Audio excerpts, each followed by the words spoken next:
हाँ जी सर, हमारे पास बेसिकली यहाँ पर तो ये चीज़ है कि x square plus B x और plus C is equal to zero का अगर आपके पास रूट से अल्फा कॉमा बीटा है, राइट। तो आप ये लिखते हैं basically A alpha square plus B alpha और plus C is equal to zero और ए beta square plus B beta और plus C is equal to zero. तो अल्फा और बीटा आपका रूट्स है बेसिकली, अगर आपका X square minus three X minus seven is equal to zero का, तो आप लिख सकते हैं alpha square minus three alpha minus seven is equal to zero. Again अगर आपका अल्फा और बीटा अगर आपका रूट्स है बेसिकली आपका X square minus three X और minus seven is equal to zero का, तो आप बेसिकली तो ये चीज लिख सकते हैं like alpha square minus three alpha minus seven is equal to zero. तो आपको वैल्यू बताना है alpha to the power 9 plus period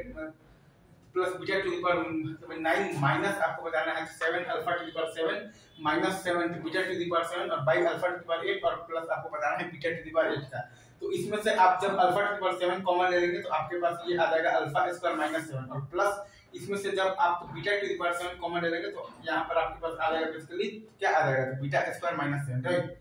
और बाई है आपके पास अल्फा 8 और प्लस आपके पास है बीटा 8। तो चूंकि आपका अल्फा जो है वो रूट है आपका basically X square minus three X और minus seven is equal to zero का, तो आपके पास आ जाएगा alpha square minus three alpha minus seven is equal to zero. तो आप अल्फा स्क्वायर माइनस सेवन को लिख दीजिएगा, क्या लिख दीजिएगा, थ्री अल्फा। तो यहाँ पर भी आप लिख देंगे थ्री अल्फा और यहाँ पर आप लिख दीजिएगा थ्री बीटा। तो ये आपके पास क्या बन जाएगा, three alpha to the power 8 और प्लस आ जाएगा three beta to the power 8 और बाई आ जाएगा आपके पास अल्फा टू द पावर 8 और plus beta to the power 8। तो ये आपके पास आंसर में क्या आ जाएगा, थ्री आ जाएगा। यहाँ पर आई गेस मैंने नहीं भी लिखा है, तो आप बीटा के लिए भी वही चीज आप ये सेम चीज आप डिराइव आप कर लेंगे, ठीक है। बीटा स्क्वायर माइनस है आपके पास तो थ्री बीटा माइनस सेवन बराबर जीरो, तो आपके पास है बीटा स्क्वायर माइनस सेवन का वैल्यू आपके पास क्या है, ये इज इक्वल टू है आपके पास तो क्या है थ्री बीटा, और यहाँ से आपका ये चीज पूरा आ जाएगा डिराइव होगा, ठीक है सर। रखते हैं अभी यहीं पर, ये सवाल अच्छा है, मतलब इससे आपको देखिए सर ये दिखता तो ऑब्वियस है कि x square plus B x और plus C is equal to zero का अगर रूट मतलब कि आपके पास अल्फा कॉमा बीटा है तो a alpha square plus B alpha और plus C is equal to zero और ए beta square plus B beta और plus C is equal to zero है। ये बात ऑब्वियस, लेकिन ये कई बार सवाल में आप अप्लाई नहीं आप कर पाएंगे, तो ये आप ध्यान रखें कि हाँ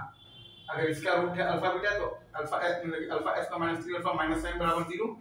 और अगर और आपके पास आ जाएगा beta square minus three beta minus seven बराबर जीरो। तो यहाँ से अल्फा स्क्वायर माइनस सेवन को कॉमन लेकर आपने बेसिकली रिप्लेस कर दिया है थ्री अल्फा और बीटा स्क्वायर माइनस सेवन को कॉमन लेकर आपने रिप्लेस कर दिया है थ्री बीटा। तो ये आपका सवाल बना गया। आई गेस मैंने बेसिकली तो ये वाले पैटर्न पर दो तीन सवाल करा दिया, तो एक आध सवाल और आएगा, बाकी इसमें कुछ खास है नहीं, आप देख लीजिए, बस ये चीज को भी थोड़ा ध्यान में रखना, ठीक है।